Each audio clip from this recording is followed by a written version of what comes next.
Բարև ձեզ, Ստեփան Գրիգորյան, YouTube-յան ալիքի մասնակիցներ, ողջունում եմ ձեզ բոլորիդ։ Այսօր հունվարի 7-ն է, մենք շարունակում ենք մեր աշխատանքը։ Այսօր պարզ է մենք կանդրադառնանք եւ Գրենլանդիայի հարցին եւ Վենեսուելայում ինչ զարգացումներ են գնում դրանից հետո, երբ որ ամերիկացիք ձերբակալեցին Մադուրոին, նախկին նախագահային Վենեսուելայի ու տարան Միացյալ Նահանգներ լուրջ այլ հարցերով հայտարարությունները Դոնալդ Տրամպի մենք անպայման այսօր կուսումնասիրենք դա լրջագույն զարգացումներ են, որոնք ամբողջ աշխարհի ուշադրության կենտրոնում են, պարզ է դա, բայց ես այսօր ուզում եմ գլխավոր հարց, որ մենք շոշափենք հասկանալ։ Այս քաղաքականությունը Դոնալդ Տրամպի, այս քաղաքականությունը տարբեր պետությունների նկատմամբ, տարբեր հարցերի հետ կապված, դա սպոնտան է, էմոցիոնալ է, թե հիմքում ունի կոնցեպտ։ Պնդում եմ, որ հիմքում դրված է կոնցեպտ, մոտեցումներ, դոկտրին։ Այդ դոկտրինը Մոնրոյի դոկտրինն է։ Ջեյմս Մոնրոն, Միացյալ Նահանգների 5-րդ նախագահն 200 տարի առաջ, դա եղել է 1823 թվին, ուրեմն 203 տարի առաջ հանդես եկավ դոկտրինով, մոտեցումներով, որը ավելի ուշ անվանվեցին Մոնրոյի դոկտրին, ու այս դոկտրինը եթե ուսումնասիրենք ու այսօր ուսումնասիրենք, մենք բոլորս կհասկանանք, որ Դոնալդ Տրամպի քայլերը միայն էմոցիոնալ չեն, հիմքում դրված է կարևորագույն մոտեցումներ, որոնց մասին պետք է իմանալ մենք հայերս, իմանա մեր կառավարությունը, որ մենք ավելի էֆեկտիվ օգտագործենք Միացյալ Նահանգների հետ համագործակցությունը, որը լայնամասշտաբ հիմա գնում է, զարգանում է, դա շատ լավ է, որ այդ կարողանանք ավելի էֆեկտիվ օգտագործել, քանի որ եթե դու հասկանում ես հիմքում քաղաքականության Միացյալ Նահանգների ինչ է դրված, ուրեմն ավելի էֆեկտիվ կարող ես աշխատել, ավելին Դոնալդ Տրամպը պատժեց Մադուրոին, բռնապետին, հիմա խոստում է տալիս պատժել բռնապետին Կոլումբիայի նախագահին, ուրեմն այս process-ը կարող է զարգանալ ու պարզ է, որ մեզ համար շատ կարևոր է, որ առանձին մեր տարածաշրջանի բռնապետներին նաև պատժեն։ Բայց դրա համար պետք է հասկանաս խորությամբ այս process-ները, որոնք գնում են Միացյալ Նահանգներում, կոնցեպտը Դոնալդ Տրամպի, դա միայն էմոցիաների ինչ որ կոնցեպտ չի, էմոցիոնալ քայլեր չեն, այ հենց դրա մասին ես այսօր ուզում եմ ձեզ հետ խոսել։ Պարզ է նաև կխոսենք Վենեսուելայում զարգացումները, շատ հետաքրքիր է այնտեղ գնում են զարգացումները, այդ նոր նշանակված ժամանակավոր նախագահն ինչ է անում, ինչ է ներսում կատարվում, նաև ամերիկացիք շատ հետաքրքիր Վենեսուելայի նավթի հետ հիմա քայլ են անում։ Կապակայունանա Վենեսուելա, թե ոչ, գնայինք, բայց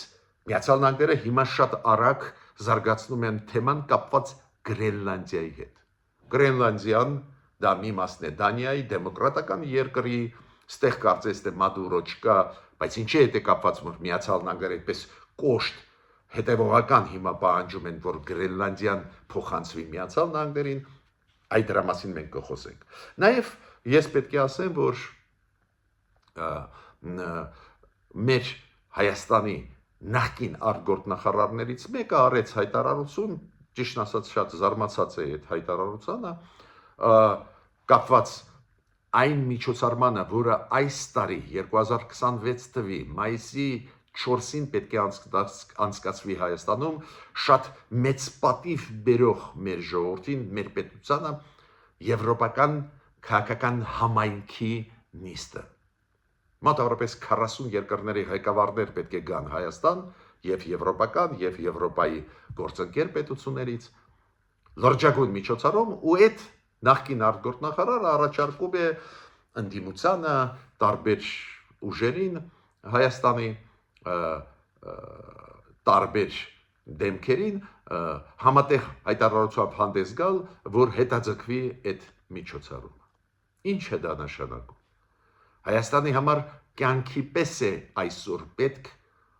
աշխարհի հետ ակտիվ աշխատել։ Մենք տեսնում ենք ինչ է կատարվում աշխարհում, խաղի կանոնները այսօր ՄԱԿ-ի շրջանակների խաղի կանոնները, ՄԱԿ-ի կանոնադրությունը գրեթե չեն աշխատում, շատ թույլացած են, միջազգային նորմերը խախտվում են տարբեր տարածաշրջաններում, լուրջ քայլեր են անում Միացյալ Նահանգները, այլ խաղացողները ու այս աշխարհում անչափ կարևոր է ակտիվ աշխատել աշխարհի հետ, այլ ոչ թե մեկուսանալ։ Դրա մասին էլ անպայման մենք այսօր կխոսենք։ Ուրեմն, սկսում եմ ես ինչից։ Ջեյմս Մոնրոյի 5-րդ նախագահի Միացյալ Նահանգների դոկտրինից։ Ինչ կոնցեպտով ինքը հանդես եկավ 1823 թվին։ Ինքը 2 անգամ ընտրված էր նախագահ Միացյալ Նահանգների, 5-րդ նախագահն էր, ինքը մտնում է այդ ցանկի մեջ այն Միացյալ Նահանգների նախագահների, ովքեր հենց հիմնադրեցին Միացյալ Նահանգները։ Ու ինքը 1823 թվին հանդես եկավ կոնցեպտով, շատ կարևոր, որի համաձայն Միացյալ Նահանգները Ամերիկայում կկարգավորեն հարցերը, եւ հյուսիսային Ամերիկայում եւ հարավային։ Միացյալ Նահանգները ծնվեցին, զարգանում են 1776 թվին անկախության հռչակագրերը ընդունվեց, անկախացան 13 նահանգներ, ստեղծեցին Միացյալ Նահանգները ու Միացյալ Նահանգները ասում են, թող ոչ ոք մեր բակ չմտնի։ Մեր Ամերիկայի հարցերը մենք Ամերիկայի ներսում կկարգավորենք ու մեր ազդեցության գոտին է Միացյալ Նահանգների ազդեցության գոտին է հենց Ամերիկայի մայրցամաքը։ Պարզ է, այդ մեսեջը ուղղված է առաջի հերթին եվրոպացիներին, քանի որ Մեծ Բրիտանիան, Ֆրանսիան գաղութներ ունեին հյուսիսային Ամերիկայում, հարավային Ամերիկայում իսպանացիք ու իրանք ասում են պետք չի ստեղ գալ, մենք ստեղ կարգավորենք հարցեր։ Ես ինչքան հասկանում եմ, հենց Դոնալդ Թրամփը հիմքում իր քաղաքականության այդ դոկտրինա վերցրեց։ Որտեղից ես տեսնում եմ, եթե Մադուրոյի դեմ քայլերը իրոք շատ տրամաբանական էին, ճիշտ ասեմ, ստեղ կա տարեր, որ խախտված է ՄԱԿ-ի սկզբունքը, որ խաղաղ ճանապարհով պետք է լուծվեն հարցերը, Միացյալ Նահանգները այնուամենայնիվ ռազմական օպերացիա անցկացրեցին, դուք գիտեք, բավական մեծ թվով մարդկանց ոչնչացրեցին ամերիկացի կուբանեցիներին եւ վենեսուելցիներին, ովքեր զինվորական էին ու պաշտպանում էին Մադուրոյին, ուժային քայլ արվեց, նաև ռմբակոծվեցին մի քանի, հիշում եք, հունվարի 3-ին, մի քանի օր առաջ, նաև ռմբակոծվեցին մի քանի ռազմաբազաներ Կարակասի մոտ, մայրաքաղաքի Վենեսուելայի մոտ, ուժային քայլեր, պարզ է, ստեղ հարց է խախտվեց ՄԱԿ-ի կանոնադրությունը, բայց մյուս կողմից բոլորս հասկանում ենք, այդ Մադուրոյից ոնց կարայինք ազատվել։ Ուրիշ տարբերակ էլ չկար, դա է պատճառը, որ շատ ու շատ երկրներ, որոնք նաև բարձրացնում են խնդիրներ ստեղ, բայց խոստովանում են, որ շատ լավ է, որ Մադուրոյին Միացյալ Նահանգները ձերբակալեցին, տարան Միացյալ Նահանգներ, այս բռնապետին, այս մարդուն, որը թմրահաբեկչություն օգտագործում էր տարածաշրջանում, նաև Միացյալ Նահանգների դեմ, որը պարզ է ֆալսիֆիկացնում էր ընտրությունները, հետապնդում էր ընդդիմությունը, պարզ է, որ ոչ ոք չի տխրում, որ Մադուրոյին տարան ձերբակալեցին։ Բայց եթե մենք նայենք Պանամայի հարցը կամ հարցը կապված Գրենլանդիայի հետ, որը այս վերջի 2 օրը ամերիկացիք ու Դոնալդ Թրամփը ակտիվացնում են, որ այդ հարցները պետք է լուծվի, Միացյալ Նահանգները պետք է վերահսկեն Գրենլանդիան Դանիայի մասն է, անբաժանելի, ունի բարձր ինքնավարություն, բայց Դանիայի մասն է, Դանիան դեմոկրատական երկիր է, ՆԱՏՕ-ի անդամ է Միացյալ Նահանգների հետ, Ինչու Միացյալ Նահանգները այդպես հետևողական ուզում են վերահսկել։ Պատճառը հենց նա է, որ Միացյալ Նահանգները ընտրեցին Մոնրոյի դոկտրինը, այսօրվա Միացյալ Նահանգները հիմքում։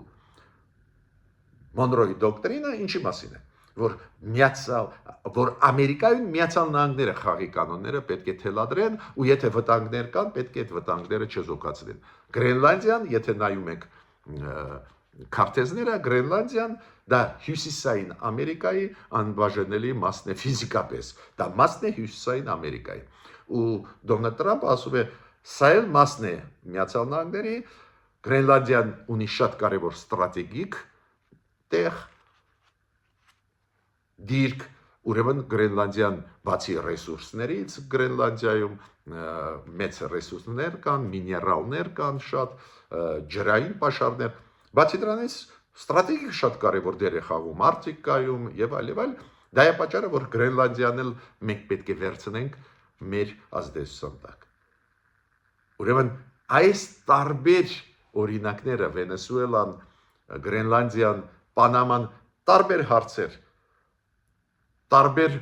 քաղաքական ռեժիմներ, բայց միավորվում են այն կոնցեպտի մեջ, որը կոչվում է Մոնրոյի դոկտրին, ազդեցության գոտիների դոկտրին։ Միացյալ Նահանգների ազդեցության գոտին միանշանակ է դա Ամերիկայի մայրցամաքների եւ Հարավային Ամերիկա եւ Հյուսիսային։ Ու եթե մենք ձեզ այդ նայենք ինչ են ասում նաև Պաշտոնյանը Միացյալ Նահանգների, ուզում եմ դա կրկնել, դա շատ կարևոր է։ Օրինակ պետդեպարտամենտը ասեց, պետդեպարտամենտը Միացյալ Նահանգների ասեց հունվարի 5-ին։ Սա մեր կիսագունդն է։ Այդ Վենեսուելայի հետ կապված զարգացումների, քանի որ շատ ու շատ երկրներ քննադատում են հիմա Միացյալ Նահանգների այդ քայլը Մադուրոյի դեմ, նույնիսկ եվրոպացիք, ովքեր միանշանակ ողջունում են, որ Մադուրոն ձերբակալված է, միանշանակ ողջունում են, բայց նույնիսկ եվրոպական երկրները ասում են, պարզե այդ քայլերը Միացյալ Նահանգների Վենեսուելայի դեմ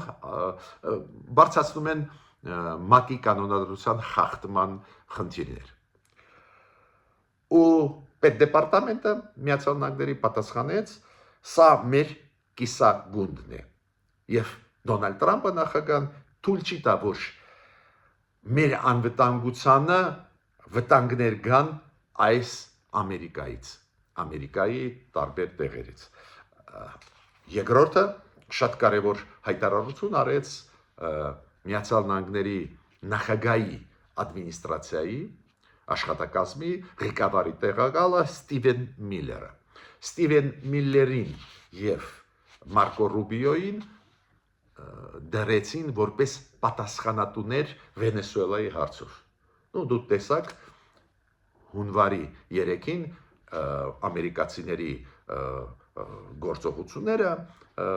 Վենեսուելայում հենց դրանց ղեկավարները այդ մեծ process-ի դրված էին հենց Ստիվեն Միլլերը եւ Մարկո Ռուբիոն։ Ու Ստիվեն Միլլերը ինչ ասեց։ Ռեալությունները նայն այսօր, որ աշխարհը հենց ուժով է կարգավորվում։ Դες հարցերը ուժով են կարգավորվում հզորությամբ պետությունների։ Ճիշտը ձեզ ասեմ, մի քիչ զարմանալի էր, քանի որ Միացյալ Նահանգները ժողովրդավարական երկիր են, ով էլ լինի նախագահ Միացյալ Նահանգներում, Միացյալ Նահանգների ժողովրդավարությունը կա, ուժեղ է, բայց մի քիչ զարմանալի է, որ եւ պետդեպարտամենտը եւ Սպիտակ տան ադմինիստրացիայի ղեկավարները ասում են այս ձևի խոսքեր։ Կարծես թե ՄԱԿ չկա, ՄԱԿ-ի խաղի կանոններ չկան։ Բայց ռեալ այդպես է, այսօր պետք է ասենք, որ ուժը շատ մեծ դեր է խաղում, ուժը շատ բաներ է կարգավորում ու հիմա քանի որ երբ որ ուսումնասիրում էի ես Մոնրոյի դոկտրինը, պարզ է ինչի մասին է խոսքը։ Ամերիկացիք ասում են վտանգներ կան, այդ վտանգները մենք պետք է լուծենք։ Ու էդ էլ Ամերիկայի մայրցամաքի հետ կապված, եւ Հարավային Ամերիկայի, Հյուսիսային Ամերիկայի հետ կապված։ Օրինակ նույն Գրենլանդիան, դուք գիտեք, դա Հյուսիսային Ամերիկայի աշխարհագրորեն մասն է։ Վենեսուելան, դուք գիտեք, Կարիբյան այդ ավազանի պետություններից է։ Ամերիկա ու Միացյալ Նահանգները ասում են այդ հարցերը Մոնրոյի դոկտրինի համաձայն մեր հարցերն են, մենք կկարգավորենք, ոչ ոք թող չի միջամտի այս հարցերի մեջ, էդ էլ հաշվի առնելով, որ իրոք աշխարհում վերջի ժամանակներս փոփոխություններ կատարվում են, միջազգային նորմերը խախտվում են, նույն հիշում եք Ռուսաստանի քայլերը ու շարունակվում է ագրեսիան Ուկրաինայի դեմ, միջ այդ պատերազմ Ռուսաստանի Վրաստանի դեմ ու Ռուսաստանը ինչով է բացատրում, որ այդ մեր ազդեցության գոտիներ էին, մենք կորցրեցինք, հիմա ուզում ենք վերականգնել, նույնը ասենք Թուրքիայի քաղաքականությունը Սիրիայի նկատմամբ կամ Լիբիայի նկատմամբ, միտքս ինչում է, խաղի կանոնները դժբախտաբար ՄԱԿ-ի թուլանում են, ազդեցությունը ՄԱԿ-ի թուլանում է աշխարհում ու մեծ խաղացողներ իրանք վերադառնում են այն կոնցեպտին, որը իշխում էր 19-րդ դարում, որի անունն է ազդեցության գոտիներ։ Պարզ է, 2 դար անց փոփոխություններով առանձին նորություններով օգտագործում են ամերիկացիք ու Դոնալդ Թրամփը դա, բայց ուզում եմ, որ դուք հասկանաք, այն երբ որ անցած տարվա հունվարից Դոնալդ Թրամփը սկսեց շոշափել Կանադայի հարցը, հիշում եք, շոշափում էր Պանամայի հարցը, որ Պանամայի ջրանցքը հիմա ղեկավարում են կառավարման մեջ է Չինաստանի, պետք է Պանաման փոխի, Պանաման փոխեց, դուք գիտեք ինքը հրաժարվեց պայմանագրերից Չինաստանի հետ ու Պանամայի ղեկավարությունը, Պանամայի ջրանցքը նորից հիմա ղեկավարում են ամերիկացիների հետ միասին։ Այդ շղթան պատահական չի, դա հիմքում է Մոնրոյի դոկտրինի մեջ, ուրեմն Ամերիկայում գտնվող պետությունները պետք է շարժվեն այդպես ոնց ուզում է Միացյալ Նահանգները, այդպես է դրվածքը հիմա ու Դոնալդ Թրամփի քաղաքականությունը Կանադայի նկատմամբ, Գրենլանդիայի նկատմամբ, Պանամայի նկատմամբ, հիմա այս վերջի հարձակումները Վենեսուելայի, իրանք տեղավորվում են այդ կոնցեպտի մեջ։ Այո, տարբեր երկրներ, տարբեր քաղաքական համակարգեր, բայց տեղավորվում են այդ։ Դա անչափ կարևոր է հասկանալ։ Նաև մեզ Հայաստանում, նաև մեր կառավարությունը, որ դա հասկանա, որ հասկանա մյուս քայլերը, որոնք են լինելու Դոնալդ Թրամփի ադմինիստրացիայի, ոնց օգտագործել այդ փայլուն պայմանավորվածությունները ավելի էֆեկտիվ ամերիկացիների հետ, ոնց այդպես անել, որ Ամերիկան նաև ուշադրություն դարձնի մեր տարածաշրջանի եւ լայն իմաստով եւ Հարավային Կովկասի բռնապետերի վրա։ Հասկանում եք, ու դա շատ լուրջ քննարկվում է, որ օրինակ այլ բռնապետների վրա, ոչ միայն Մադուրոյի վրա, նաև այլ բռնապետերի դեմ ամերիկացի կարող են ինչ-որ գործողություն ծավալել, ասենք նույն Պուտինի դեմ, նույն այլ բռնապետների, որոնք կան աշխարհում։ Ուրեմն դա է պատճառը, որ դա պետք է ուսումնասիրենք։ Հիմա մի քանի խոսք Գրենլանդիայի։ Տեսակ չանցավ աղմուկը կապված Վենեսուելայի հետ ու Վենեսուելայում հիմա գնում են լուրջ զարգացումներ, մի քիչ ավելի ուշ կասեմ, տեսակ ամերիկացիք Դոնալդ Թրամփը նորից վերաթարմացրեց Գրենլանդիայի հարցը։ Գրենլանդիան գտնվում է հյուսիսում Ամերիկայի, Կանադայից մի քիչ հյուսիս, բայց ի պաշտոնե գտնվում է Դանիայի տակ, Գրենլանդիան այդ կղզին մեծ, որտեղ որ շատ փոքր բնակչություն է, մոտ ավրապես 57-58 հազար մարդ է ապրում, այդ Գրենլանդիան ունի բարձր ինքնավարություն, մինչև 1953 թիվ դա գաղութ էր Դանիայի, հետո ազատություններ ստացան, բայց մնացին Դանիայի ներսում։ Ու Միացյալ Նահանգները նույն Գրենլանդիայում ունեն ռազմաբազա 1971 թվից։ Դու գիտեք, Դանիան ՆԱՏՕ-ի անդամ է, պարզ է, դաշնակից էին միշտ Միացյալ Նահանգների, ուրեմն Գրենլանդիայի խնդիրը ֆորմալ տեսանկյունից կարծես թե չպետք է լինի։ Գրենլանդիան այսօր էլ ունի ռազմական բազան, որը Միացյալ Նահանգների ռազմաբազան։ Դանիան ունի իրոք լուրջ ՆԱՏՕ-ի շրջանակներում համագործակցություն, Բայց տեսակ Մոնրոյի դոկտրինն է աշխատում։ Միացյալ Նահանգները ասում են, չէ, նշանակություն դա չունի։ Մեզ համար կարևոր է, քանի որ Գրենլանդիան ունի լուրջ ռազմավարական նշանակություն, Գրենլանդիայի աշխարհագրությունը այդպես է, որ Գրենլանդիան Արկտիկայի մի մասն է, Գրենլանդիայի այս կղզին եւ Եվրասիայի, Արկտիկայի եւ Հյուսիսային Ամերիկայի արանքում է, շատ կարևոր ստրատեգիկ նշանակություն ունի, ուրեմն ամերիկացիք պետք է վերահսկեն, քանի որ եթե ուրիշները գան վերահսկեն, օրինակ ռուսները, չինացիք իրանք թվարկում են այդ երկրները, եթե կարողանան այնտեղ վերահսկության տակ, դա վտանգ է Միացյալ Նահանգների համար։ Դա Ամերիկայի, Հյուսիսային Ամերիկայի անբաժանելի մասն է ու ուրեմն վտանգը կգա մեր դեմ ուղղված։ Դա է պատճառը, որ ամերիկացիք հիմա ակտուալացրեցին Գրենլանդիայի հարցը, Գրենլանդիան ու Դանիան մի քանի անգամ անցած տարվա ընթացքում, երբ որ Դոնալդ Տրամպը անցած տարի էլ մի քանի անգամ բարձրացնում էր այդ հարցը Գրենլանդիայի, որ պետք է Գրենլանդիան Ամերիկայի հետ կյանքի պայմանագրեր, օրինակ ասոցիատիվ անդամ դառնա կամ այլ ձևերով, Դանիայի վարչապետը, Գրենլանդիայի վարչապետը իրանք ունեն անում են հայտարարություն, որ իրանք Միացյալ Նահանգների մտահոգությունները պատրաստ են ընդունել, հասկանալ, օրինակ ռազմաբազան ուժեղացնել, ներկայությունը Ամերիկայի Գրենլանդիայում, այլ ձևերով էլ ավելի քիչ աշխատել, Դանիան լուրջ գումարներ հատկացրեց անցած տարի, որ Գրենլանդիայում Դանիայի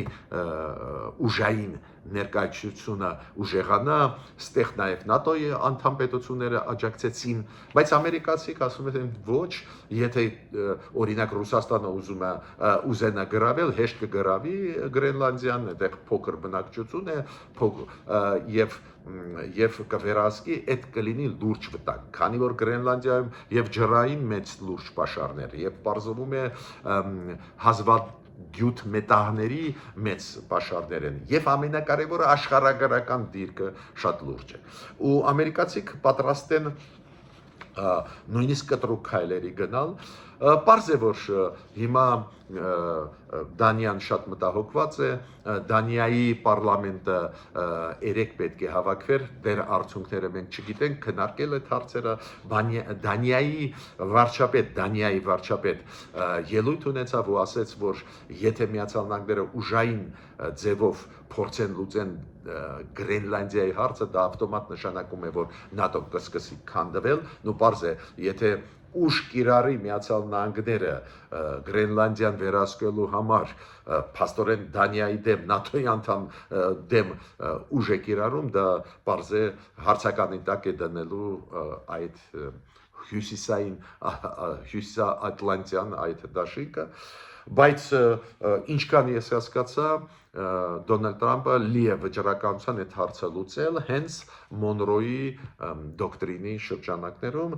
ազդեցության գոտիները իրանք չեն ուզում հանձնել ուրիշներին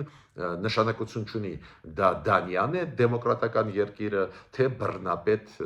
Վենեսուելայի Մադուրոն ու շատ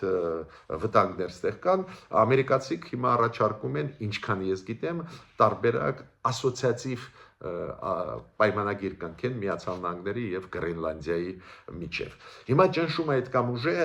որ Գրենլանդիայի վարչապետը, որը միշտ ասում են մենք Դանիայի հետ ենք, ոչ մի խնդիր չունենք, ամերիկացիք կարող է գալ էլի բազաներ դնել Գրենլանդիայի վարչապետն ասաց, որ մենք պատրաստ ենք երկկողմ բանակցություններ վարել Միացյալ Նահանգների հետ։ Մինչ այդ Գրենլանդիան կտրուկ հրաժարվում էր, ասում էր մենք մի մասն ենք Դանիայի վարչապետի հետ խոսացեք, հիմա ինքը ասեց մենք պատրաստ ենք ամերիկացիների հետ խոսել, չգիտեմ փոխվեց Գրենլանդիայի վարչապետի դիրքորոշումը, բայց ճնշումը այդքան մեծ է, որ Գրենլանդիայի վարչապետը համաձայնվեց։ Ես պետք է ասեմ, որ եվրոպական երկրները ամենահզոր երկրները Ֆրանսիան, Մեծ Բրիտանիան, Գերմանիան, Իտալիան, Լեհաստանը ամենախոշոր երկրները Եվրոպայի համատեղ հայտարարությամբ հանդես եկան, Իսպանիան ու ասեցին, որ Դանիայի տարածքային ամբողջականությունը խախտել դա սխալ է, քննադատեցին այդ մոտեցումը Դոնալդ Տրամպի, որ ուզում է Գրենլանդիան օտարել Դանիայից, նաև արեցին հայտարարություն Եվրոմիությունը Կանադայի հետ միասին, Կանադան էլ դժգոհ է այդ քաղաքականությունից Գրենլանդիայի նկատմամբ ու իրանք էլ ասեցին, որ ոչ մի խնդիր Միացյալ Նահանգները չունեն, այդ կղզին կարող են վերահսկել, ուժեղացնել ռազմական իրանք ներկայացությունը, եթե մտահոգված են, քննադատեցին։ Եվրոմիության բացի Հունգարիայից բոլոր երկրները միացան Եվրոմիություն Կանադա այդ հայտարարությանը։ Տեսեք, ինչ բուրըն զարգացումներ են գնում։ Մի կողմից Վենեսուելայի դեմ միաժամանակ հիմա սկսեց Գրենլանդիայի հարցը փորձել լուծել Դոնալդ Տրամպը։ Հիմա ինչ է կատարվում Վենեսուելայում։ Դու գիտեք, որ Վենեսուելայի խնդիրը նա էր, որ ով է ղեկավարելու, ամերիկացիք որոշեցին, որ սահմանադրության համաձայն, եթե Մադուրոն չկա, թող ղեկավարի նախկին փոխնախագահան Դելսի Ռոդրիգեսը, դու գիտեք, իրան պաշտոն է հիմա նշանակեցին եւ Գերագույն դատարանը եւ պարլամենտը Վենեսուելայի նշանակեցին ժամանակավոր նախագահ, ինքը հիմա պաշտոնակատար է ու պարզել ծանր վիճակում է, քանի որ Դելսի Ռոդրիգեսի եղբայրը այդ իրանց պարլամենտի ղեկավարն է, սպիկերն է, ինքը այդ Դելսի Ռոդրիգեսը կոշտ պրո-ռուսական, պրո-չինական, պրո-իրանական դիրքորոշում ունի։ Ամբողջ թիմը Մադուրոյի ձեռ չտվեց Դոնալդ Տրամպը, իրանք բոլորը մնացին, նաև ներքին գործերի նախարարը, նաև պաշտպանության նախարարը, ու հիմա բավական բարդ է վիճակը։ Ես չեմ կարծում, որ այդպես հեշտ կլինի, որ իրանք կհանձնեն Մադուրոին, կանցնեն Տրամպի կողմ, բայց մյուս կողմից Տրամպը ասում է, այս Դելսի Ռոդրիգեսը խոստում տվեց, որ կենթարկվի մեզ։ Եթե չենթարկվի, մենք ուշ դորից կկիրառենք։ Կարակասում կրակոցներ էին 3-3 չարաչորը, ու ես պետք է ասեմ, որ ներսում բավական ռեպրեսիվ մեքենան շարունակում է աշխատել, լրագրողներին ձերբակալում են, ընդդիմադիրները ուզում էին տոնել Մադուրոյի ձերբակալությունը, իրանց ներքին գործերի նախարարը թույլ չտվեց, ցրում են այդ միտինգները, բավական ծանր վիճակ է գտնվում։ Հիմա Միացյալ Նահանգները այս Դելսի Ռոդրիգեսից պահանջում են նույն ինչ պահանջում էին Մադուրոյից, Մադուրոն չարեց, ձերբակալեցին տարան Ամերիկա, հիմա դատելու են, հիմա ինչ են պահանջում ամերիկացիք, առաջինը պահանջում են, որ բոլոր այն ագենտները, այդպես են ձևակերպում ամերիկացիք, ագենտները Ռուսաստանի, Իրանի, Կուբայի, ովքեր գտնվում են Վենեսուելան, պետք է վտարվեն երկրից, պետք է դուրս գան այդ ագենտուրան, դու գիտեք, Մադուրոն ակտիվ աշխատում էր Ռուսաստանի հետ, Իրանի հետ, ուրեմն իրանց ներկայացուցիչները այնտեղ կան, շատ են, պետք է դուրս բերվեն։ Երկրորդը նարկո այս թմրանյութերի տեղափոխումը, թմրանյութերի հետ կապված խնդիրը պետք է լուծվի, նաև նավթի հարցը պետք է լուծվի, Տրամպի պահանջը նա է, որ Դելսի Ռոդրիգեսը այսօրվա պաշտոնակատարը նախագահի թույլ չտա, որ այդ նավթը ծախեն այն երկրների, ովքեր թշնամի են Ամերիկայի նկատմամբ, թշնամական են, պարզես տեղ ակնարկը եւ Ռուսաստանի վրա, եւ Չինաստանի վրա, եւ Իրանի հետ կապված, բայց կոշտ են։ Ես ավելին Դոնալդ Տրամպը հանձնարարեց այդ Դելսի Ռոդրիգեսին, հենց հանձնարարեց, ասեց, որ այն նավթը, որը մենք թույլ չենք տալիս, որ Վենեսուելայից դուրս գա սանկցիայի տակ է, այդ նավթը տվեք մեզ, մենք կառնենք շուկայական հարաբերություններով եւ դուք կունենաք եկամուտ եւ մեզ, մենք ու դրանով ինքը ստուգում է, ինչքան այդ Դելսի Ռոդրիգեսը կենթարկվի, ստուգում է Դոնալդ Տրամպ, բայց նավթի հարցը կարևորագույն հարց է Միացյալ Նահանգների համար, Մադուրոն օգտագործում են այդ գործոնը պարզ է Ամերիկայի դեմ, ու պարզ է, որ ամերիկացիք ասում են այս Դելսի Ռոդրիգեսին, որ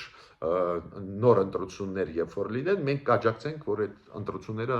նորմալ անցնեն։ Ես այս ձեզ ներկայացնում եմ, քանի որ շատ կարևոր է ապակայունացում կգնա Ամերիկա Վենեսուելային, թե ոչ։ Օրինակ Դոնալդ Տրամփը ու իր թիմը համարում են, որ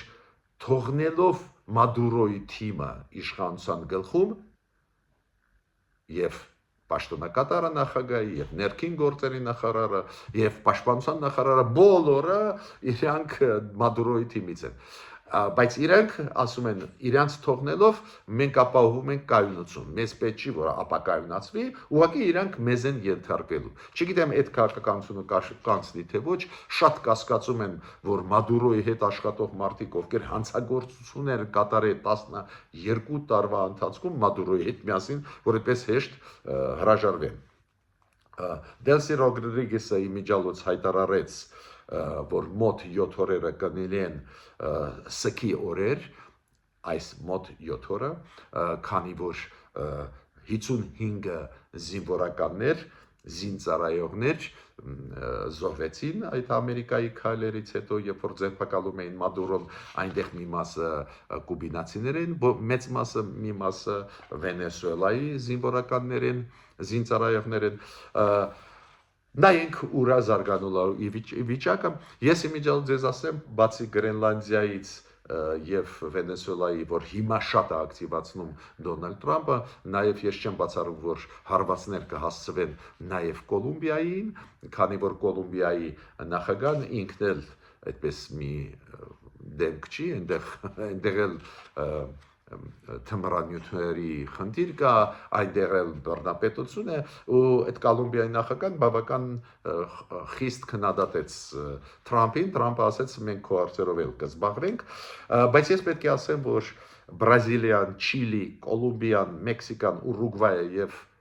Իսպանիան այս երկրները 6 հայտարարությունով հանդես եկան ու գլխավոր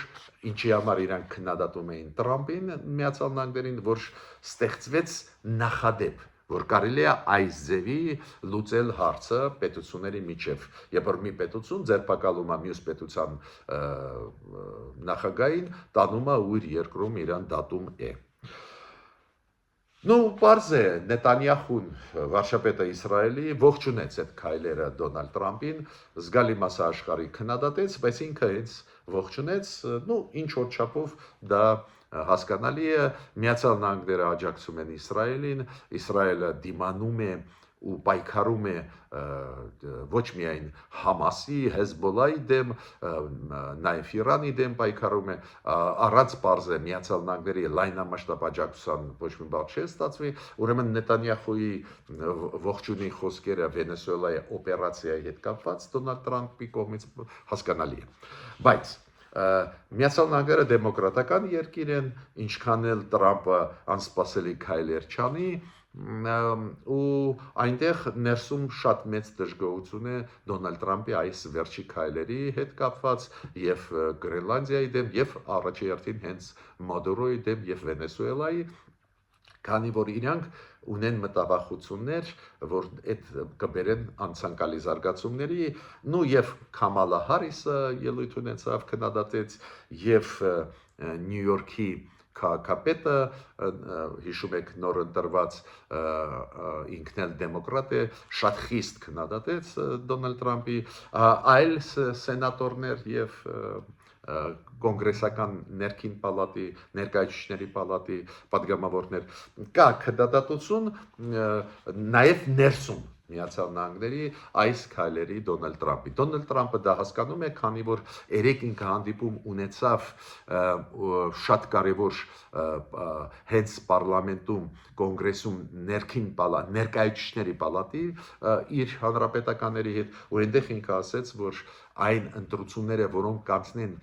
այս տարի 2026 թվականի նոյեմբերին, որտեղ որ ամբողջությամբ պետք է ընտրվի ներքին պալատը, ներկայացուցիչների պալատը եւ 1/3-ով պետք է թարմացվի սենատը, վերին պալատը կոնգրեսի, ինքը ասեց, եթե մենք այստեղ պարտվենք, իմպիչմենտի հարցը նորից առաջ կբերի բերեն դեմոկրատները ու հիշում եք առաջի իր կադենցիայի ժամանակ առաջի անգամ երբ որ ինքը ընտրվեց 2016 թվականից մինչև 2020 թիվ հիշում եք երկու անգամ իմպիչմենտի հարցը ներքին պալատում ներկայացուցիչների պալատում կոնգրեսի անցել էր ինքը հասկանում է այս վտանգների մասին ես վերջում ուզում եմ շատ կարևոր հարցին անդրադառնալ Վարդան Օսկանյանը նախկին արտգործնախարարը Հայաստանի ինքը կոչ արեց ընդդիմադիրներին որ դիմեն Եվրոպային Եվրոմիությանը որ այն գագաթնաժողովը որը այս տարի պետք է անցնի Երևանում մայիսի 4-ին եվրոպական քաղաքական համայնքի հետ կապված երբ որ նվազագույնը 40 պետություն եվրոպական կմասնակցեն այդ գագաթնաժողովի ղեկավարները տեղափոխել ասենք մի քանի ամիս 2 թե ինչքան ամիս որ դա ազդեցություն չունենա ընտրությունների վրա ես ճիշտ ասած շատ դժգոհ եմ այդ առաջարկությունից գիտեք ինչու արտգործնախարարը չի կարող ցանկացած նախկին արտգործնախարար, չգիտեմ նախկին արտգործնախարար, պարզ է մարդիկ դիվանագիտության ոլորտում մեծ փորձ ունեցող գիտեն, որ ղեկավարները պետությունների զբաղված մարդիկ են։ Իրանք չեն կարող ասենք մի ամիս առաջ ձեզ կպատասխանել կգան թե չեն գա ու հիմա նախատեսված այս գագաթնաժողովը, որը պետք է անցնի եվրոպական քաղաքական համայնքի գագաթնաժողովը, որը պետք է անցնի Երևանում մայիսի 4-ին, երբ որ կգան գրեթե բոլոր եվրոպական երկրների ղեկավարները, նաև գործընկեր պետությունների ղեկավարները, նաև սպասվում է ռեակցիան նույն Թուրքիայի կամ Ադրբեջանի, պարզ է որ ոնց կարաս դու վերջի պահին փոխես, մնաց 4 ամսից պակաս ժամանակ, եթե դու փոխես, պարզը կտապալվի այդ process-ը, էլ ոչ ոք էլ չի կարողանալու համաձայնեցնել նոր դատան, նոր օրը ու այս ձևի առաջարկություններ մարդիկ ովքեր ունեն փորձ դիվանագիտական, պարզ է որ դա կառուցողական չեն միանշանակ Ինձ համար հետաքրքիր չի դա կօգնի Նիկոլ Փաշինյանին ընտրությունների ժամանակ, որոնք հունիսի 7-ին պետք է անցնեն Հայաստանում։ Ինձ համար շատ կարևոր է, որ այդ գագաթնաժողովը մեր ազդեցությունը աշխարհում մեր ռեյտինգը շատ են բարձրացնելու ու հավանականությունը որ մեր վրա ինչ որ մեկը մտքով անցնի որ հարցակվի ել ավելի կփոքրանա ակնհայտ է դա զարգացում կտա մեր երկրի պատկերացնում եք նվազագույնը 30-ից 40 երկրների ղեկավարներ կգան Հայաստան դա ճանաչողականությունը Հայաստանի պետականության նկատմամբ կուժեղացնի այս ձևի միջոցառումներ ու ես այդ տեսանկյունից եմ նայում ու չեմ կարծում որ դա հաջող առաջարկությունն է նախկին արտգործնախարարի կողմից ես ավարտեցի իմ ելույթը միջ նոր հանդիպումներ